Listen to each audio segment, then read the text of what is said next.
ठंड में गरीब के घर आया न्यू हीटर। अरे बाप रे बाप, इस बार की ठंड ने तो मेरे अभी से हाथ पैर सुझा दिए। ऊपर से ये ठंडी ठंडी हवाएं, ऐसा लग रहा है कि बर्फ के बीचों बीच खड़ा हूँ। हे ऊपर वाले, हम गरीबों पर थोड़ा रहम कर और इस सर्दी को थोड़ा कम कर। ए मोची वाले, ये ले मेरे जूते अच्छे से पॉलिश कर दे, और हाँ, अच्छे से चमक जाने चाहिए। हाँ साहब, बस 5 मिनट। ये लीजिए साहब, चमक गए आपके जूते। देखिए, अब तो आप अपने जूते में अपनी शक्ल भी देख सकते हैं। ये ले तेरे 20 रुपए। एक तो गांव भर में पूरे दिन में मुश्किल से 4-5 लोग मेरी इस छोटी सी मोची की दुकान पर आते हैं। ऊपर से दिन में मुश्किल से 50 रुपए 60 रुपए की कमाई हो पाती है। इस कड़ाके की ठंड में इन 50-60 रुपए में क्या ही होगा। परेश और उसका परिवार शिमला के पास ही एक गांव में रहता था। शिमला के पास होने की वजह से गांव में अक्सर साल के 12 महीने ठंड का ही मौसम रहता था। परेश एक छोटा सा मोची था जो दिन में 50 से 60 रुपए कमाता था। वहीं परेश की पत्नी निर्मला लोगों के घरों में नौकरानी का काम करती थी। ऐसे ही एक दिन परेश जब अपने घर लौटता है, हे भगवान, निर्मला, आशु को क्या हुआ? देखिए ना, ये कब से कप आ रहा है। इसका शरीर तो बर्फ की तरह ठंडा हो गया है। चल निर्मला, जल्दी चल, आशु को डॉक्टर साहब के पास लेकर चलते हैं। अब वही इसका इलाज करेंगे। परेश निर्मला अपने 6 साल के बेटे आशु को डॉक्टर के पास ले जाते हैं। डॉक्टर साहब, मेरा बेटा ठीक तो है ना? देखिए, फिलहाल तो मैंने उसे दवाई दे दी है, लेकिन आगे कुछ कह नहीं सकते। ठंड की वजह से बच्चे के सीने में सर्दी लग गई है। उसे गर्म जगह में रहने की जरूरत है। आप लोग जल्द से जल्द एक हीटर का बंदोबस्त कर लीजिए। आने वाले दिनों में बर्फबारी भी शुरू हो जाएगी। क्या हीटर? लेकिन डॉक्टर साहब, हम तो दिन में मुश्किल से 50-60 रुपए कमा पाते हैं। ऐसे में हम लोग हीटर की जुगाड़ कहां से करेंगे? देखिए, मैं आपकी हालत समझ सकता हूं, लेकिन अगर बच्चे को ठीक करना है तो आपको कहीं ना कहीं से तो हीटर का इंतजाम करना होगा। डॉक्टर की बात सुन परेश और निर्मला काफी परेशान हो जाते हैं, जिसके बाद वो अपने बेटे आशु को लेकर घर आ जाते हैं। सुनिए जी, अब हम लोग क्या करेंगे? हे ऊपर वाला, क्या सारे दुख दर्द सिर्फ हम गरीबों की किस्मत में ही लिखता है क्या? निर्मला, संभालो खुद को। भगवान को कोसने से क्या ही होगा। अगर कंपनी बंद ना हुई होती तो आज हमारी ऐसी हालत ना होती, और हम आज भी हमारा पहले की तरह एक हंसता खेलता परिवार होता। परेश और निर्मला का परिवार शुरू से ही गरीब नहीं था। परेश एक हीटर बनाने की कंपनी में काम करता था, लेकिन कंपनी के अचानक बंद होने की वजह से परेश को काफी घाटा होता है, और गांव में रहने की वजह से परेश को कहीं कोई और काम भी नहीं मिलता, जिससे मजबूरी में परेश को मोची का काम करना पड़ता है और निर्मला को लोगों के घरों में नौकरानी का। मैं जानती हूँ मोची के काम में इतनी आमदनी नहीं होती है, इसलिए मैं अब खुद हीटर खरीदने के लिए पैसे जमा करूंगी और अपने बेटे को जल्द से जल्द ठीक करूंगी। हे भगवान, अब लगता है मुझे ही कुछ ना कुछ करना पड़ेगा, वरना बेटे की तबीयत तो दिन पर दिन खराब होती जाएगी। परेश निर्मला अपने अपने मन में ये ठान लेते हैं कि वो कहीं ना कहीं से हीटर का इंतजाम करके रहेंगे। कितना मजा आ रहा है इस ठंड के मौसम में हीटर के सामने बैठकर गरम गरम चाय पीने का मजा ही कुछ और है। तो यहाँ खड़े होकर फ्री में हीटर की हवा ले रही है, चल जाकर अपना काम कर। मालकिन, मुझे आपसे ये पूछना था कि आपका जो ये हीटर है कितने का है? मुझे भी अपने बच्चे और घर के लिए एक हीटर खरीदना है। क्या तू हीटर खरीदेगी? अरे कम से कम अपनी हैसियत में तो रहकर बोल। ये हीटर पूरे 20,000 रुपए का है। ये तो साल भर की तनख्वाह भी मिलाकर 20,000 रुपए नहीं होंगे। हाँ, ये बड़ी हीटर खरीदने वाली। जाकर मेरे लिए एक कप गरम गरम चाय बना कर ला। पायल की बात सुनकर निर्मला को बुरा तो काफी लगता है, लेकिन वो कुछ नहीं कहती और धीरे धीरे हीटर के लिए पैसे जमाने लगती है। वहीं दूसरी तरफ परेश भी पूरी कोशिश करता है कि वो एक नए हीटर के लिए पैसे जमा कर सके। ऐसे ही एक दिन जब परेश ठंड में कपकपाते हुए घर लौट रहा होता है तो उसकी नजर एक कबाड़ी की दुकान पर पड़ती है। अरे ये क्या, यहाँ तो काफी सारे हीटर हैं, लेकिन लगता है कि सारे हीटर खराब हैं। अरे कबाड़ी वाले भाई साहब, ये वाला हीटर कितने का दिया? भाई ये सारे हीटर तो खराब ही हैं। अगर तुम्हें ये खरीदना है तो मैं तुम्हें ये 150 रुपए में दे देता हूँ। ये तो काफी सस्ता दे रहा है। ठीक है, आप मुझे ये वाला हीटर दे दो, लेकिन मैं ये हीटर आपसे कल लेकर जाऊंगा। इतना कहकर परेश अपने घर चला जाता है।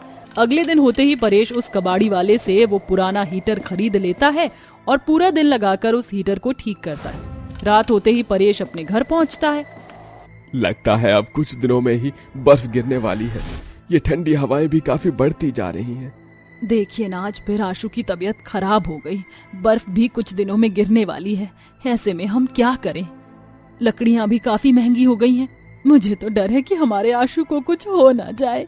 अरे नहीं भाग्यवान, क्यों इतनी फिक्र कर रही हो? देखो मैं क्या लेकर आया हूँ। अरे, इस लाल कपड़े के नीचे क्या है? अरे खुद ही हटाकर देख लो कि क्या है। निर्मला जैसे ही वो लाल कपड़ा हटाती है तो उसकी आंखें फटी की फटी रह जाती हैं, क्योंकि उस लाल कपड़े के नीचे कुछ और नहीं बल्कि परेश का खुद ही ठीक किया हुआ हीटर होता है। अरे, ये हीटर कहाँ से लाए आप? ये तो दिखने में काफी महंगा लग रहा है, लेकिन आपके पास तो पैसे नहीं थे, तो आप ये हीटर कहाँ से लेकर आए? कहीं आपने किसी से उधारी तो नहीं की? अरे नहीं भाग्यवान, यह हीटर तो मैंने सिर्फ 150 रुपए में लिया है, कबाड़ी वाले के यहाँ। ऐसे ही बहुत सारे हीटर रखे हैं उसके पास, जिसमें कोई ना कोई परेशानी थी। इसे मैंने सिर्फ एक दिन की मेहनत से खुद ही ठीक कर लिया, और देखो हमारा नया हीटर बनकर तैयार है। चलो इसको मैं चलाता हूँ। परेश जैसे ही हीटर ऑन करता है तो परेश के पूरे घर में गर्म हवा फैलनी शुरू हो जाती है, और देखते ही देखते परेश का पूरा घर गर्म हो जाता है। अली माँ, इसमें से तो गलम गलम हवा आ रही है। अब तो मुझे बिल्कुल ठंड नहीं लग रही है। अब तो आराम से खेल सकता हूँ। हाँ मेरे बेटे, भगवान का लाख लाख शुक्र है, आखिरकार हमारे घर में हीटर आ गया। मैं आज ही जाकर मंदिर में माता रानी को नारियल चढ़ाकर आती हूँ, लेकिन उससे पहले मैं अपने इस परिवार के एक नए सदस्य की पूजा करती हूँ। इतना कहकर निर्मला आरती की थाली लाती है और हीटर पर तिलक लगाकर उसकी पूजा करती है। किसी गरीब के घर हीटर आना किसी बड़े खजाने से कम नहीं था। मानो जैसे पूरे परिवार में अब खुशियों का माहौल छा गया था।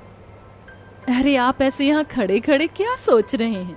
निर्मला, जिस कबाड़ी की दुकान से मैंने ये हीटर लिया था, उस कबाड़ी की दुकान पर और भी कई सारे हीटर थे। अगर मैं उन्हें ठीक करके गांव में कम दामों पर बेचना शुरू कर दूं, तो इससे हमें काफी मुनाफा होगा। गांव में तो दूर तक कहीं पर भी हीटर की कोई दुकान नहीं है, और इसी गांव में क्या, आसपास के गांव में भी कोई हीटर की दुकान नहीं है। कुछ ही समय में बर्फबारी भी शुरू हो जाएगी, तो लोग कम दामों में हीटर जरूर खरीदेंगे, लेकिन इसके लिए मुझे पैसों की जरूरत होगी, लेकिन मेरे पास इतने पैसे नहीं हैं। आप उसकी फिक्र मत करिए, मैंने नए हीटर के लिए थोड़े पैसे जमा लिए थे। आप वो पैसे लेकर उन पुराने हीटर को खरीद लीजिए और अपना काम शुरू कर दीजिए।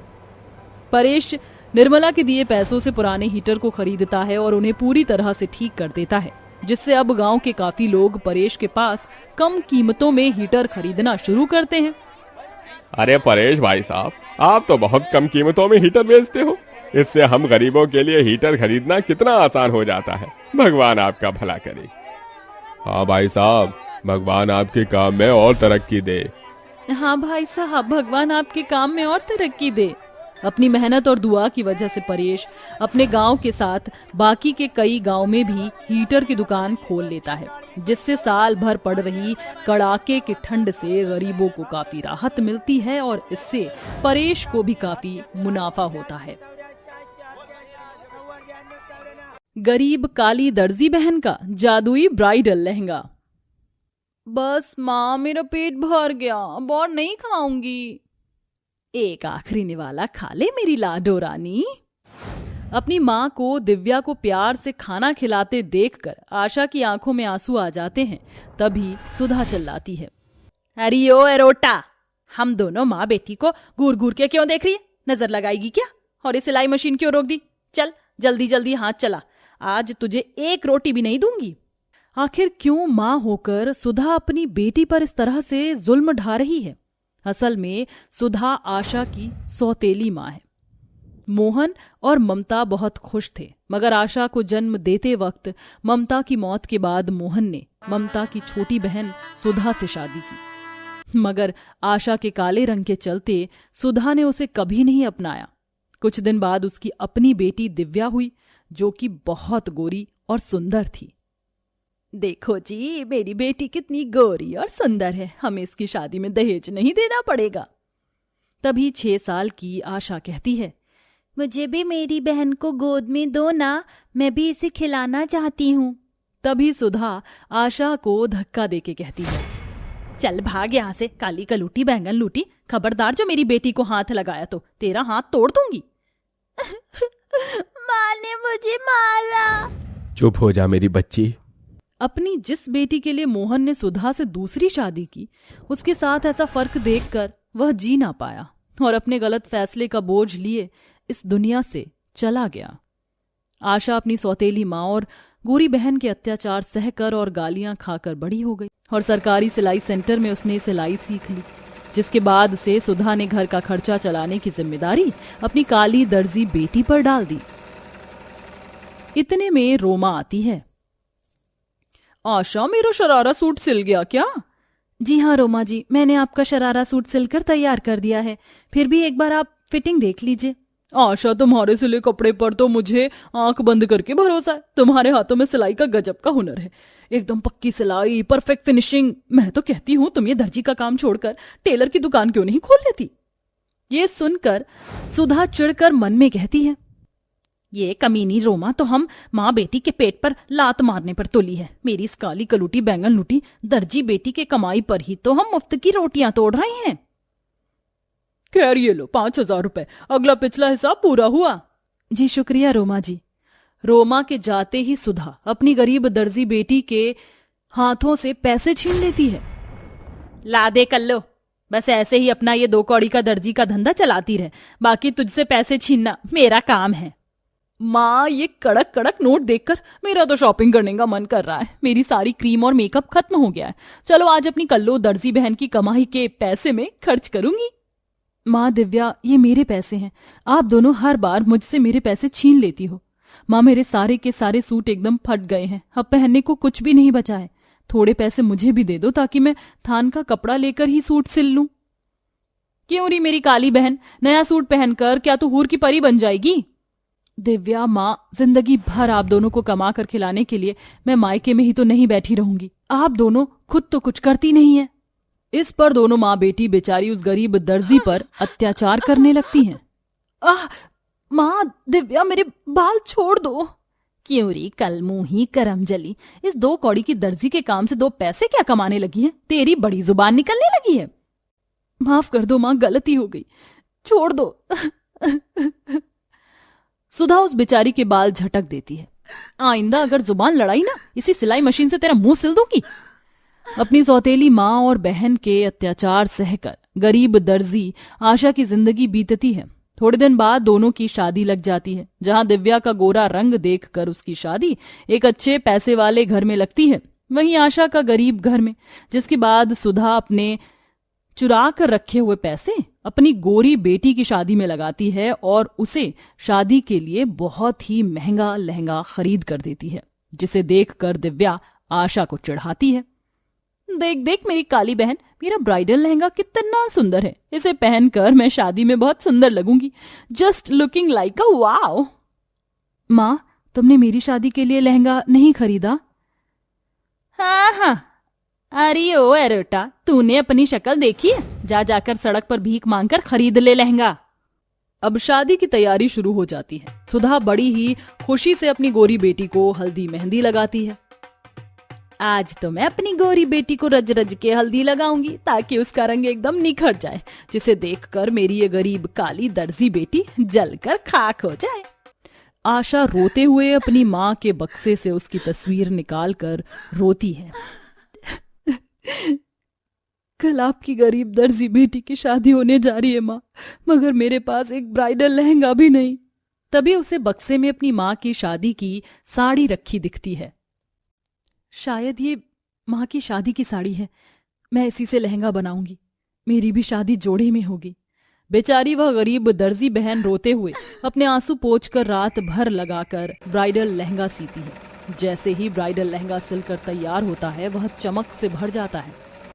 इस साड़ी का रंग तो कितना फीका पुराना था, मगर ब्राइडल लहंगा सिलने के बाद बहुत सुंदर लग रहा है। आशा वह ब्राइडल लहंगा पहनकर खुद को शीशे में देखती है। यह जोड़ा कितना सुंदर लग रहा है। काश कि इस ब्राइडल लहंगे के साथ मेरे पास शादी के जेवर होते। इतना कहते ही वह ब्राइडल लहंगा चमकने लगता है और उसके अंदर से बहुत सारे गहने निकलते हैं। ये क्या जादू है? इस ब्राइडल लहंगे से जेवर कैसे निकले? ये सोचकर आशा अपने ब्राइडल लहंगे के जादू को फिर से आजमाती है। ऐ मेरे जादुई ब्राइडल लहंगे, मुझे मेकअप चाहिए। एक बार फिर से जादुई ब्राइडल लहंगा चमकने लगता है और उससे मेकअप निकलता है। तभी लहंगे में से आवाज आती है, आशा डरो नहीं, दरअसल मैं एक जादुई साड़ी था। तुमने मुझे लहंगा सीकर मेरी अहमियत बढ़ाई है, इसलिए आज से मेरा जादू तुम्हारा। तुम जो भी मांगोगी मैं तुम्हें दूंगा। तुम्हारा बहुत बहुत शुक्रिया जादुई ब्राइडल लहंगे। आशा अपने जादुई ब्राइडल लहंगे को बक्से में रख देती है, मगर अगले दिन दिव्या उसके कमरे में आती है। तभी बक्से में से जादुई ब्राइडल लहंगे के चमकने के कारण गलती से वह ब्राइडल लहंगा उसकी गोरी बहन के हाथ पड़ जाता है। इस कल्लो के पास इतना सुंदर ब्राइडल लहंगा कहां से आया? अब तो इसे मैं पहनूंगी और इस जल कोकड़ी को खूब जलाऊंगी। दिव्या उस जादुई ब्राइडल लहंगे को पहनकर खुद को शीशे में देखकर घमंड से कहती है, इस ब्राइडल लहंगे में मैं दुनिया की सबसे खूबसूरत दुल्हन लग रही हूं, और कहां वो कोयला खदान। तभी अचानक से दिव्या काली हो जाती है और खुद को देखकर चिल्ला पड़ती है, मेरा चेहरा। तभी आशा और सुधा वहां आते हैं। अरे क्या हुआ दिव्या? राम है, अरे गटर में गिरकर आ रही है, इतनी काली कैसे हो गई तू? दिव्या, तुमने मेरा ब्राइडल लहंगा पहना? दिव्या सारी बात बताती है। समझ गई तुम, जल्दी से ये लहंगा उतार कर मुझे दो। थोड़ी देर में आशा वह लहंगा पहनकर सज कर आती है। आशा जल्दी से कुछ करो, आज मेरी शादी है, इस काले रंग के चलते कहीं मेरी शादी ना टूट जाए। ऐ मेरे जादुई ब्राइडल लहंगे, मेरी बहन को गोरा कर दो। तभी जादुई ब्राइडल लहंगे से दिव्या पहले की तरह हो जाती है। वहीं आशा का काला रंग भी गोरा हो जाता है, वो बहुत सुंदर हो जाती है। आशा तुम एक बहुत अच्छी इंसान हो, इसलिए मैं ये सुंदरता तुम्हें देता हूँ। आशा बेटी मुझे माफ कर दे, हम दोनों माँ बेटी ने तेरे साथ कितना गलत किया, मगर आज तूने अपनी बहन की शादी टूटने से बचा ली। आशा दीदी मुझे भी माफ कर दो, मैं हमेशा अपने गोरे रंग का घमंड करती रही, मगर आज पल भर के लिए मेरा रंग काला क्या हुआ? मैंने अपना आत्मविश्वास ही खो दिया। आज मुझे एहसास हुआ कि जब हम आपको आपके काले रंग के लिए कोसते थे तो आपके दिल पर क्या बीतती होगी। आशा अपनी बहन के गले लग जाती है, जिसके बाद सुधा दोनों काली गोरी बेटियों की विदाई कर देती है।